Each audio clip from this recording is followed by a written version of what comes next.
Operations, ordering, and completeness of real numbers. In the set of real numbers, we have two operations defined. First of all, for any numbers x and y, x plus y is the sum of the numbers x and y, and x times y is the product of the numbers x and y.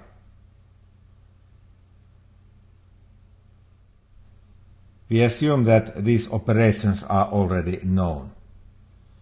They have properties which could be used to define these operations in the first place. The first property is the commutative law of addition. It says that x plus y is always y plus x for any numbers x and y. The associative law says that x plus y plus z is the same as x plus y and then z added to that. Here the parentheses indicate the order of computation, so when we write x plus opening parenthesis y plus z closing parenthesis, we mean that we first compute y plus z and then add x to that. The third property says that the addition has a neutral element which is denoted by 0, so that there is an element 0 in the set of real numbers such that for all x, x plus 0 is always x. The fourth property says that for any number x, there is always a number y such that x plus y equals 0. This number y satisfying this equation x plus y equals 0 is called the additive inverse of the number x.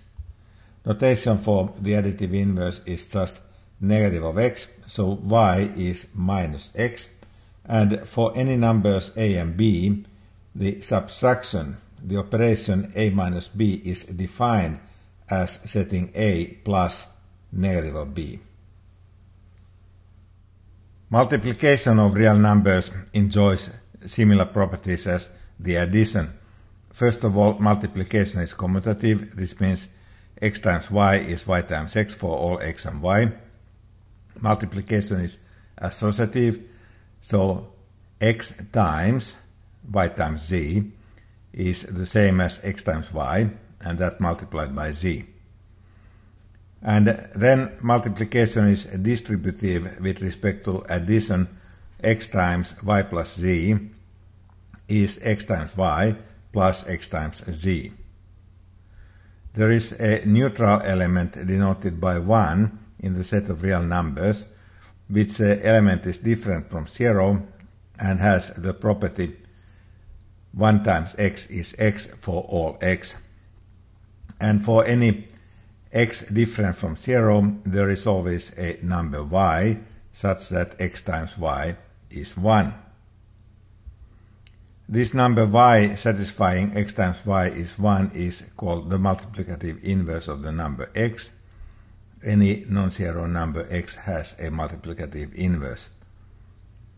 This is denoted by x raised to the power minus 1, so x superscript negative 1. And this is also written as 1 divided by x.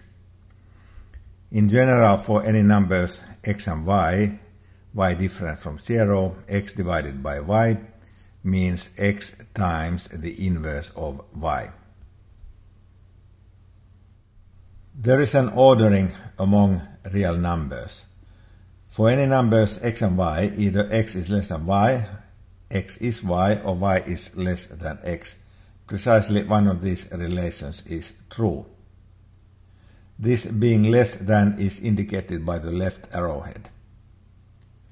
Second property of this ordering is that if x is less than y and y is less than z, then also x is less than z.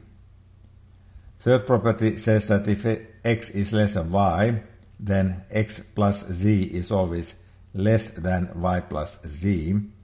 And the fourth property says that if 0 is less than x and less than y, then 0 is also less than x times y.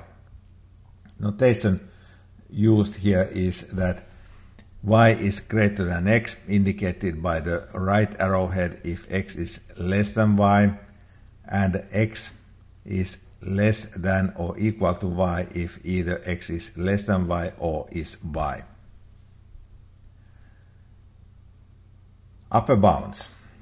A number m is an upper bound of a non-empty set A if all elements of the set A are less than or equal to this number m. We say that the set A is bounded from the above if it has a finite upper bound. Clearly, if a set has a finite upper bound, then it has infinitely many upper bounds, because all numbers larger than any finite upper bound are also finite upper bounds for this given set A. The completeness property of the set of real numbers is a deep fact. It says that if a non-empty set is bounded from the above, it always has the smallest upper bound. The smallest upper bound of a bounded set is called the supremum of the set A. This property of all bounded set having the smallest upper bound is called the completeness axiom of the set of real numbers. It is a deep property that has important consequences, as we will see later.